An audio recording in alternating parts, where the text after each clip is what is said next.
বর্তমানে ইসলামী ফাইন্যান্স অঙ্গনের সবচেয়ে আলোচিত প্রোডাক্টগুলোর একটি হল সুকুক। তারল্য ব্যবস্থাপনা, বাজেট ঘাটতি, অবকাঠামো উন্নয়ন, নিরাপদ বিনিয়োগ ও অংশগ্রহণমূলক বিনিয়োগ হিসেবে ২০২০ সালে বাংলাদেশে প্রথম বিনিয়োগ সুকুক শুরু করা হয়, যা দ্বিতীয় ধাপে সরকারি ও বেসরকারি খাতে জনপ্রিয়তা পেয়েছে।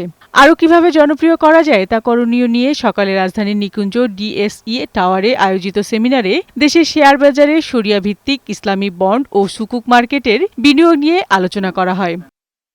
সেমিনারে বাংলাদেশ ব্যাংকের গভর্নর বলেন, বিনিয়োগের জন্য ব্যাংকের উপর নির্ভরতা কমিয়ে শেয়ার বাজারের দিকে ধাবিত হতে হবে।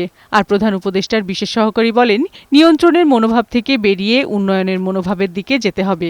বিনিয়োগের পরিবেশ তৈরি করা যায়নি বলেই দেশের বাইরে টাকা চলে গেছে বলেও মন্তব্য করেন তিনি। কিভাবে বন্ডের সরবরাহগুলো আমরা বাড়াতে পারি সেই আলোচনাটাও সেখানে আছে এবং রিকমেন্ডেশনগুলো থাকবে। অর্থ উপদেষ্টা ডক্টর সালেউদ্দিন আহমেদ বলেন, দেশের ট্যাক্স জিডিপির রেশিও ৭.২৫% হলেও ব্রাজিলে এই হার ২৬%। সেখানে ট্যাক্স যেরকম বেশি নেয় সেরকম সেবা দিয়ে থাকে, কিন্তু আমাদের দেশে ট্যাক্স দিলেও সেবা পাওয়া যায় না। আমাদের ট্যাক্স জিডিপি রেশিও ৭.২৫। ব্রাজিলের কত জানেন? ২৬% ট্যাক্স জিডিপি রেশিও।